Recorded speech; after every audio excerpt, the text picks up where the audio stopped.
Good morning, boys. Hey, Di, how's it going? Morning, Di. Morning. How are we all this morning? I'm in the post-advisory group. I don't know if it's a glow. Haze. Yeah, whirlwind yesterday. We had our quarterly advisory group meeting in Hamilton yesterday. Thank you for coming down. Thank you, Maddie Hinton, for coming down. But love coming to the Tron. Yeah, full day. And then I went home and I cooked. for about 3 hours with my headphones on, staring mindlessly out into the distance. Yeah. There is a bit of a post-haze, isn't there? Yeah. But they're good days. Like I came away feeling like a weight off my shoulders. Why? Talking, communication. Who'd have thought? Who'd have thought, eh? Who'd have thought that you talk and then you bottle everything up for 3 months and then you talk again, and it might make a big difference. Wow. Yeah. What lessons have you had from being a business owner in the last 3 months? Like, what's one thing that stands out to Communication. Huge. Like the story you might be telling yourself in your head about what and someone else might be thinking or what they're going through is very different to when you actually go, hey, this is what I'm thinking. What do you think? Good. I'm glad that's been a lesson, because I think a couple of weeks ago you guys were saying to me, how do we do this? How do we, what do we do? And, it was almost like you were wanting the answer. And I think I just said, how about we just make a phone call and just ask? Yeah. Smart play. 101, pick up the phone, have a conversation. I felt like I was mansplaining things to you that day. Sometimes you need it. Well, I think the thing is that quite often you don't want to get it wrong, but it's like, it's a process. It feels like high stakes too. Yep. Especially in your own business, not wanting to make a mistake. That's my kind of big takeaway from the last 3 months. I reckon the only mistake we quite often make is not doing anything. I fall into that a lot. Or not saying anything at peers after yesterday's meeting. That first hour was quite, it was quite confronting as usual. I want to give some context about this for people who don't know what we're talking about. So we have this advisory group with Di and Maddie, and this is the third one we've had. We had a half day and the full day, and so we're kind of understanding what it is, but still learning. And this was my first one as the CEO, and I felt quite a bit of weight of expectation to get it right and put a lot of work into it. It had been quite a challenging couple of weeks for me leading into it. And they're awesome day. It's like 9 till 5, I think we in the end, and it was pretty much just like working through stuff the whole time. But Maddie and Di are this kind of formidable team that you never really know what angle they're going to take. And I loved how it started. Like Maddie, who's our accountant and who's been with us for the last 3 years and an integral part of our team, he's like, how I like preparing for these advisories? I like listening to your ABO episodes, and I listened to some on the drive from Auckland to Hamilton this morning. It sounds like you guys are doing awesome. But I'm looking at the cash flow and there's no money in the account. So what's the truth here, guys? Like, are we projecting an image there? And it kind of like spoke about, ABO to an extent as entertainment and we're storytellers, but like it needs to be based in truth. And it was hard listen for me going back to the last episodes, which I did yesterday and this morning. And like it was true because I was talking about, from my perspective, we're living our wildest dreams. Like it's gone better than I possibly could have imagined. But equally, we did have no money in the bank at the start of the month. And there were reasons for that. But I think it was a really good, just be careful of the story you're telling and how sort of fragile the actual ecosystem is that you're operating in. We did have money. We didn't have enough money to pay the bills that were due on their due dates. Yeah. Just so everybody's aware in case you're chasing us for money. Interesting going back and listening because, it's about 6 weeks since we recorded that stuff. It was released yesterday. So, how did you end with the advisory meeting? How did you feel about that when Maddie brought that up? I feel like things move one of my big things is to try and slow down, and things move so fast. So that was recorded 6 weeks ago, whatever. It feels like a long time, but like it feels like I'm in such a different place today than I was last time we were sitting here having this conversation. And I've said it so many times, the learning curve is steep. and I feel like I'm getting it, and I feel like I've got a much better picture of where we actually are and what we need to do better. When we're talking about communication, it kind of came to a head this week on Monday, me and Shay in the office, and we're looking at this cash flow situation, and for the first time we're going to have to delay some payments, and he's come at it from a sort of an anxiety perspective, and I've come from it. No, this has been mapped out. This has been our plan with Maddie. We know it was going to be short in March, April. We're going to sort of push through it on the other side. But the communication between the two of us wasn't great, and that's led by me of making sure everyone's on the same page and everyone's feeling comfortable.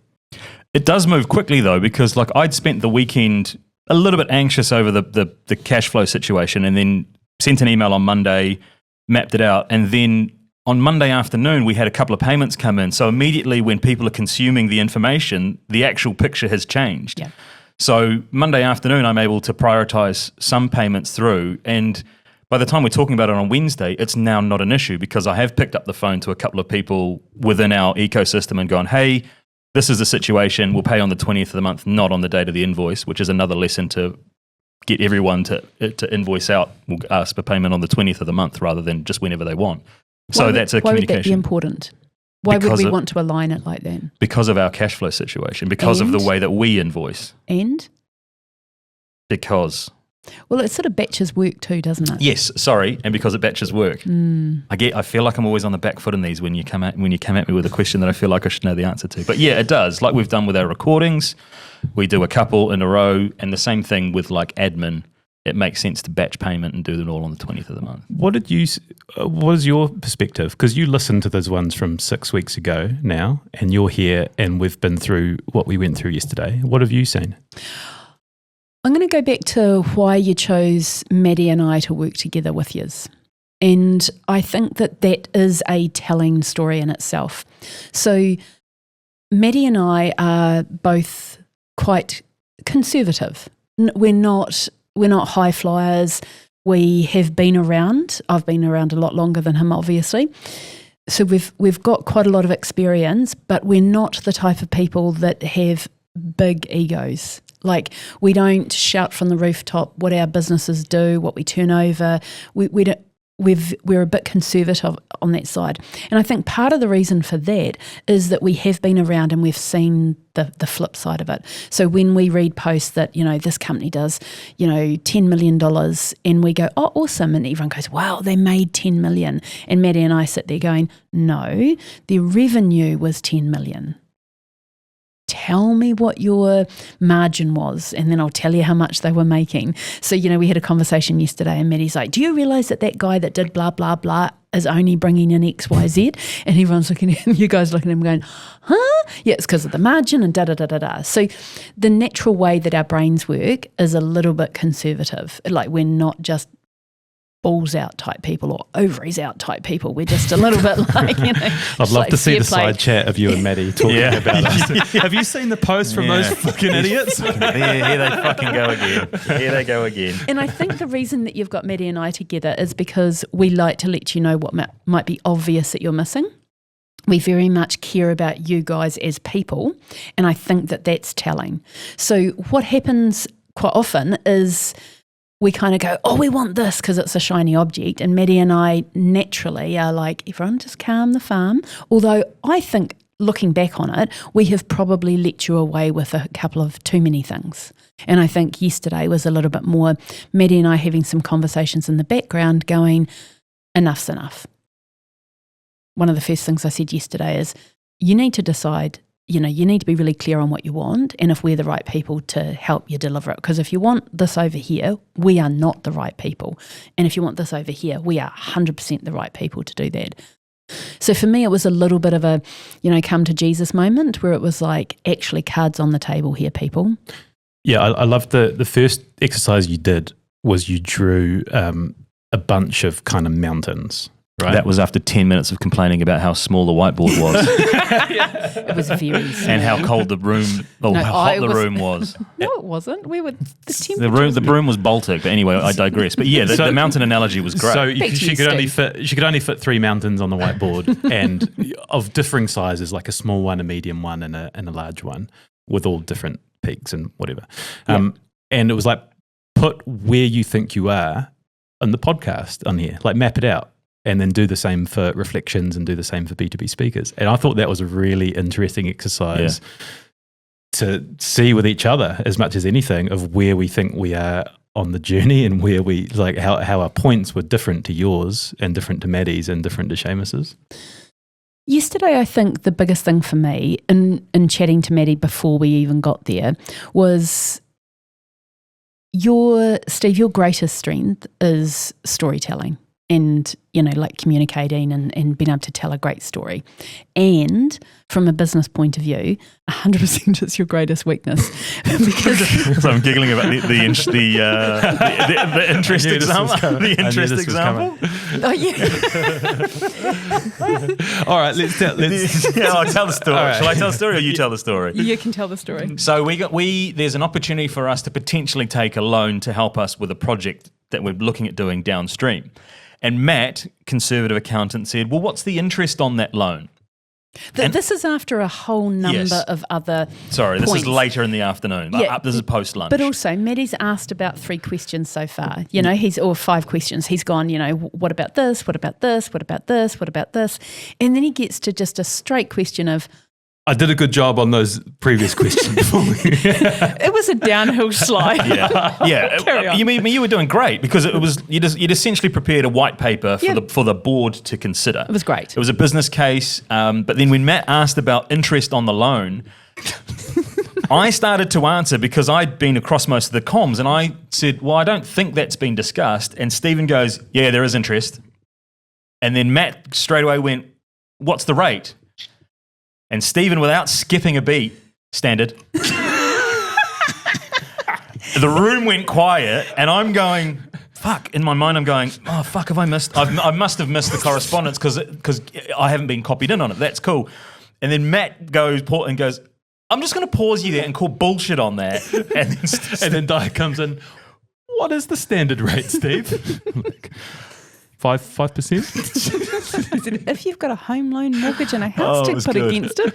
And he looked at me and said, is it different? Is there no business loans that are 5%? I said, not in standard market. Yeah. And then scrambling, looking for the email. Oh, it was good. Yeah, well done, guys. You got me. Good stuff. All right, you got me. It was good stuff. But that's just a little bit of an example of how our greatest strength can be our greatest weakness. Because you, again, if we go right back to the very first time that we met Steve, it was like you wanted to give me the right answer. And there's still a little bit of that there. Like yesterday, you could have just said, no idea.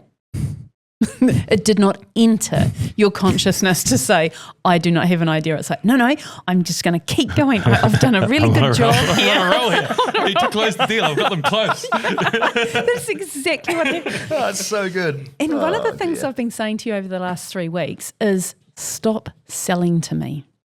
So a couple of times, because we have had some business case things to discuss, a couple of times when I ask you questions, I feel like you're selling to me. And what I said to you is, if you do that, then I'm going to take the pessimistic viewpoint. I'm going to look for the holes in what you are saying because my bullshit meter goes up. And so that's just something to be aware of. It's like, we talk about vulnerability. I just think just show up and like everyone thought you had done an amazing job until that one point where it was like, dong, bullshit. He is absolutely bullshitting. The other interesting thing that I thought came out of it was, and I think it was Maddie's comment, it might have been yours, of Seamus and I's unique and interesting relationship. Weird, I think he called it. Weird was your weird relationship where outwardly people listening to the podcast and they listen to ambassadors and they listen to this and they're like, wow, these guys are such great communicators. They've got a great relationship. There's fun, there's depth, they are really good at communicating. And then you're like, but you've got this weird thing internally where you actually don't talk about stuff. Well, it was me more. It was Maddie saying, and you, I think, saying, you sit there and you don't actually say anything. And you just go along with what's happening and you know way more. And you've said it a number of times on these. Stuff that's important. You actually know more than you're letting on. Yeah.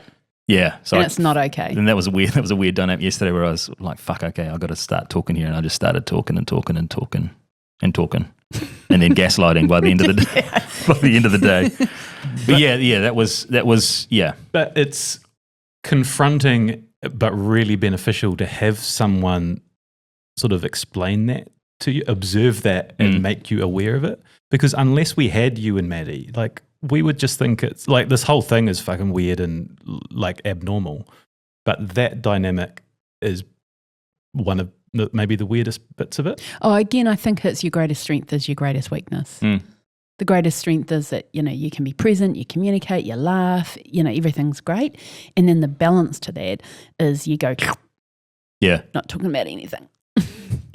Yeah, and veil it in humour, and it's a classic defence mechanism by me, a classic fall back into is crack a joke and then move on to something else to avoid the sticky conversation. Because sticky conversations shift the dynamic of being the talent as well. Yeah, and the friends. Right. And the friends. That's a hard space to navigate.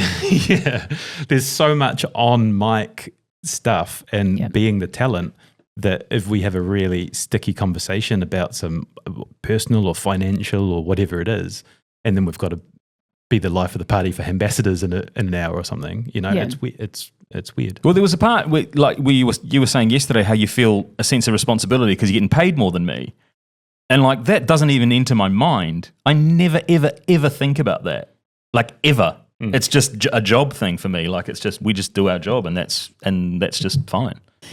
And you made the comment yesterday that, to compensate for that, you sometimes don't ask Seamus to do something because you think, well, I'm paid more, so I've got to do it. And I was like, I'm going to slap you now.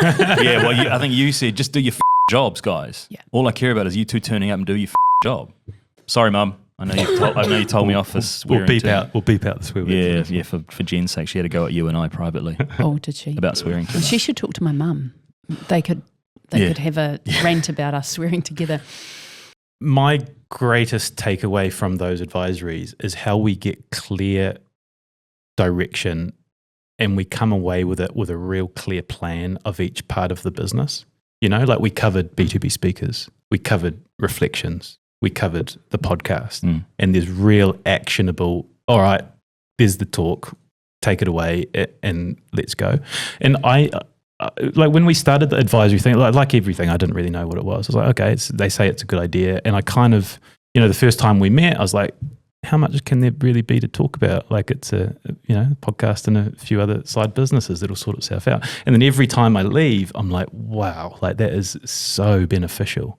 And I guess I'm saying it to the listeners, if you get an opportunity to do this, build a team of people that can help you in this way. I don't think we would be where we are without it.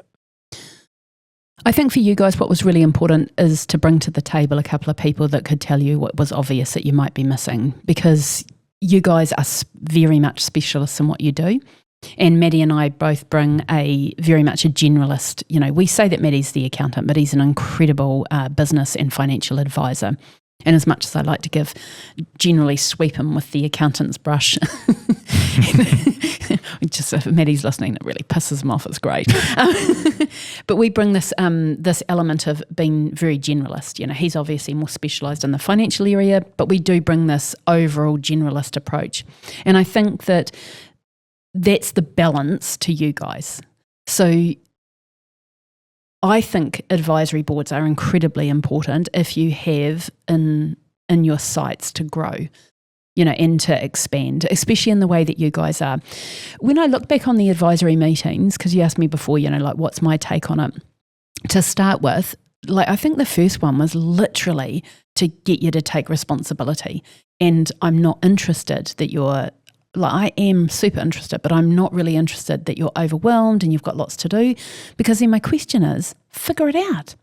You batch your work. Are you doing this? Are you doing that? No, I'm not interested.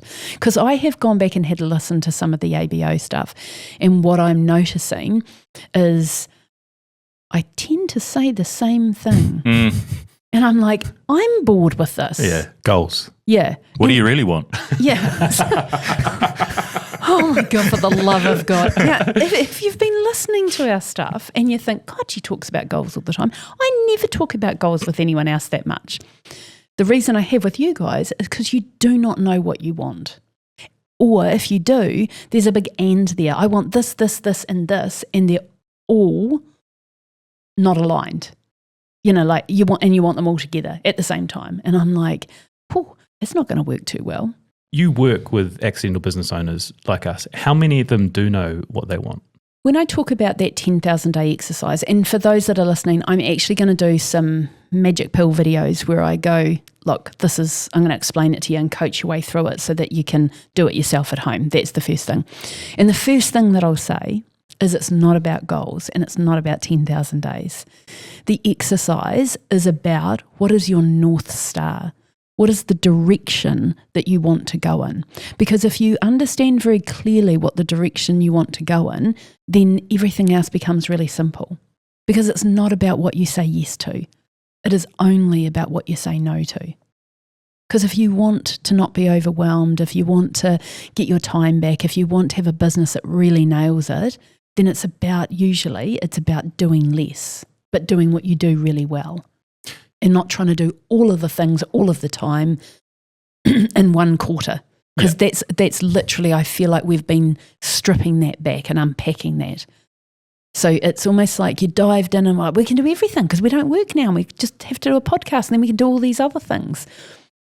And it's like, I think yesterday I said, a really good mate of mine who's a rally car driver, big shout out to... oh God, she's forgotten his name. No, Di. We're leaving this in too. Come on, we're going to leave this in until you get it. Yeah, you were going so well. You were going so well. You were nailing this episode. And now, and now she's not getting it either. Look, it's going to make a good clip, Di. He spoke at my wedding. Come on, Ryan, Brian. No, I keep going Gary, to Ryan. It's not Ryan. Steve, Mark, Paul, Dylan. Oh God, I've gone so red I can't do it. Lawrence. His last name's Gardner. Reese, Bloody Reese, you bad dog. RG. Love you, Reese. Yeah. Racing Reese.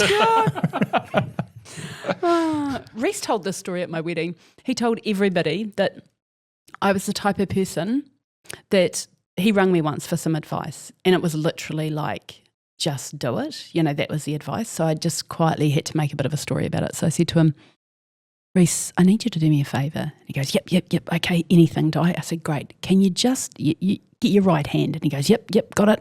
I said, just slip it into your pants. I said, just go down a little bit further, find your balls. He goes, okay. I said, give them a really good shake and now go use them. And he goes, I don't have to do that. Yes, you do have to do that. You have to find your balls and use them.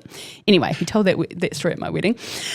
But the point of the story is, he said to me once,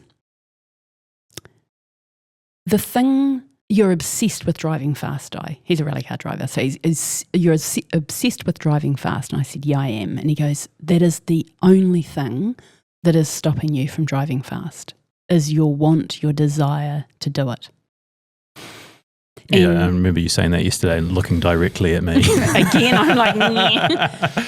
And that is what after all we've done the work together, it's like that's the glaringly obvious thing. You want the and. You can have all of the things, you just can't have them all at the same time.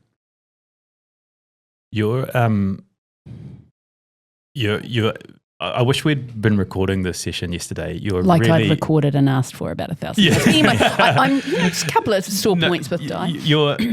You go through these waves, and you're so good at what you do, but it's like you'll work yourself up, and then like the fury will come out of you, and it'll just be like, you let us have it, and then you'll be soft, and you'll be saying, you're doing a really good job. Like, you know, like you kind of just like, whoa, and you come out of it, and you kind of just.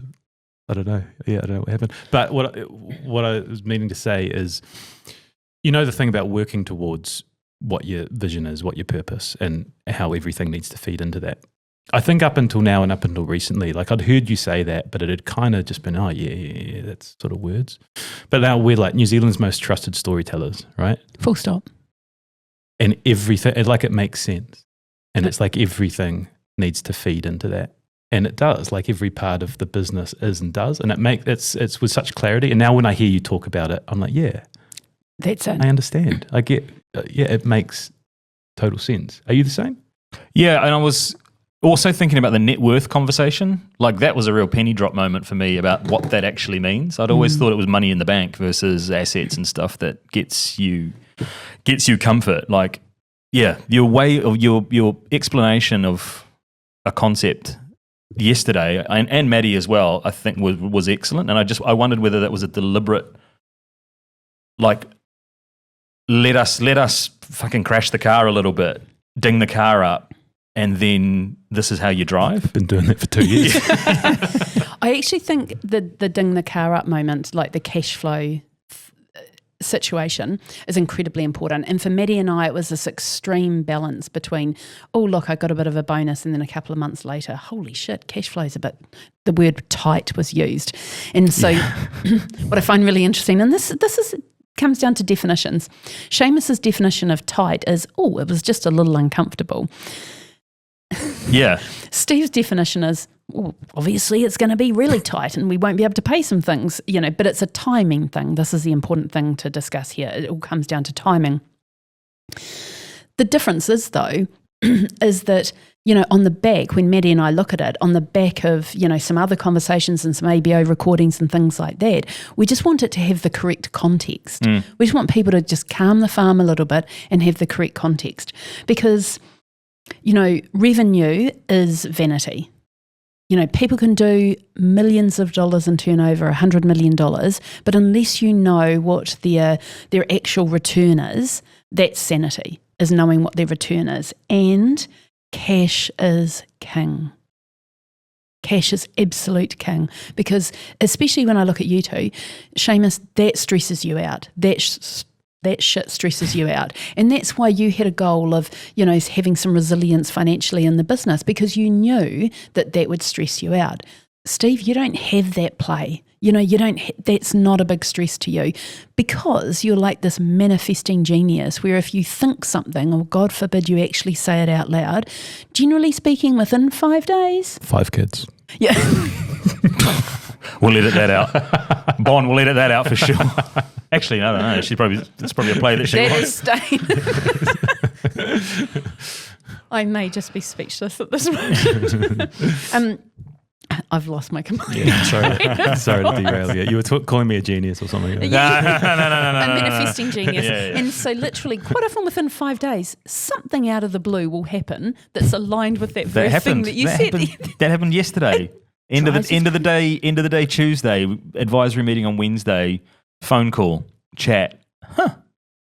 That's a potential opportunity we could investigate. Which solves that problem. Yeah. Oh man, it's a hectic situation. Which is an interesting point of so we do have these quarterly advisories, but I guess it's the support in between, because we can't keep sustaining building up the stress until advisory and then the release of that, and here's you solving your problems. I guess it's how do we navigate the whole period? Oh, I know. Do your job.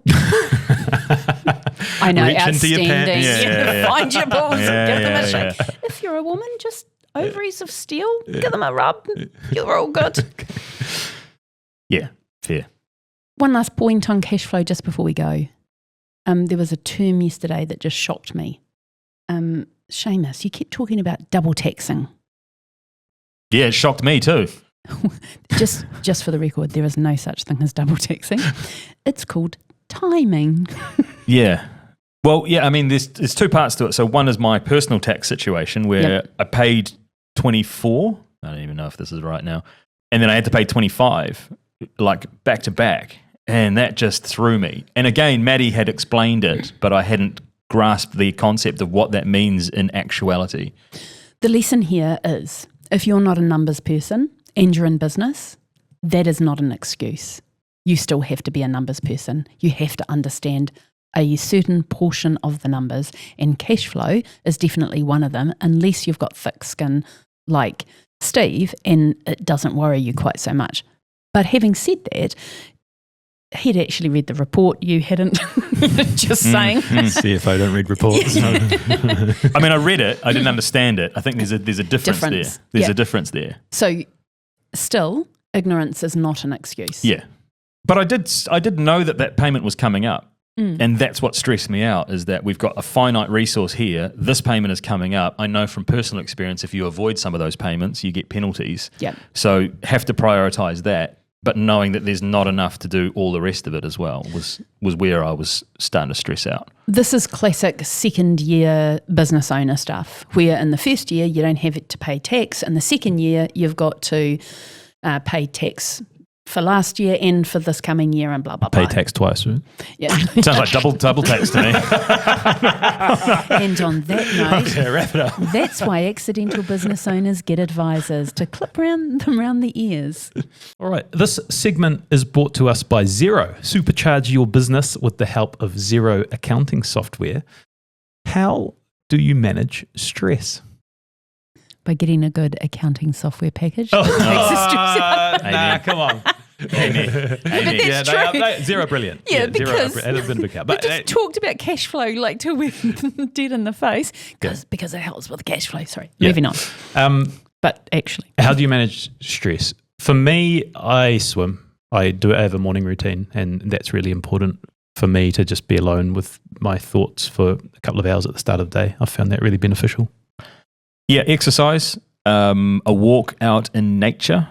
There were some good tools from the Come Under Pressure workshop with Dave Wood that I sporadically sprinkle through my daily rate. But I have found recently that getting out for a walk in nature, getting in the fresh air is a massive boost for me. so just remembering that stress isn't the problem. Stress is the way we think about stress is, like stress is a problem, we want to avoid it. But the problem is that everything we want is on the other side of stress. So stress isn't actually the problem. So the way that I think about it is it's being able to oscillate between a high stress situation and then being as calm as anything. So for me, that is an absolute moment by moment thing through the day. So quite often it's like I'm on and then it's like micro things during the day to help. I've got a massive day today. And so I just found myself doing it when you guys were talking. I would just check into my body and I would just relax. So instead of staying up When you say that, I like... Yeah, I was like, oh, shit, I've been like this the whole time. Yeah, I realised that too. So it's that oscillation between being on and it's like we're funny and, jing, we're away. And then it's like, so it's the oscillation that's really important to me. I like to oscillate during the day, especially on big days. But yeah, all of those things. I'm a bit of a qigong. I'm a breathwork person. I like to cook. And for me, chopping vegetables is like meditation. Oh, can I throw another one in? Folding laundry. Oh, yeah. Folding laundry and also sitting down for a coffee. Yep, 100%. Not getting a takeaway. Yeah. Got to get rid of those takeaway cups, people. Yep. Got to do it. Thanks to Xero for that one. Try free for 30 days on Xero.com. Terms apply. Hey, bro. Hey, bro. You know, we've been talking crypto and Binance. Oh, yeah. I thought I'd actually bring someone with a little bit of industry knowledge in. More industry knowledge than me. A lot more industry knowledge than you. Okay. It's James Quinn-Kumar, who is the Australia-New Zealand Marketing Director for Binance. A few quick-fire questions. Yeah, let's see what he has to say. All right. James Quinn-Kumar, thank you very much for joining us. You might not be aware, but for the past few weeks, Stephen here has been playing the role of the voice of crypto for me. Expert. And I've kind of called him out on it of not really knowing what he's talking about. So you being from Binance, coming from that place of authority, could you explain what Binance does as if you were talking to a 10-year-old? I'll try my best. So I don't know if you remember, if you were 10, you used to be into trading cards. So I like to think Binance is the world's largest trading card platform. But instead of trading cards, you're essentially trading digital coins. So you can buy, sell, swap with other people, just as you were with trading cards. He's dumbed that down. Okay, I'll make you dumb it down a little bit more. Okay, explain crypto to us like we're 5.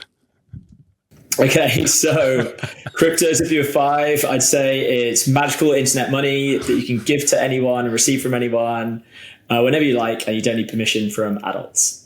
That's good. Magical. Magic. I understand magical money. All right. So, from your perspective, what's the wildest thing you've heard out there about crypto? Listen, if someone would have told me one day that Bitcoin would be worth more than gold, I would have never believed them. But here we are in 2025.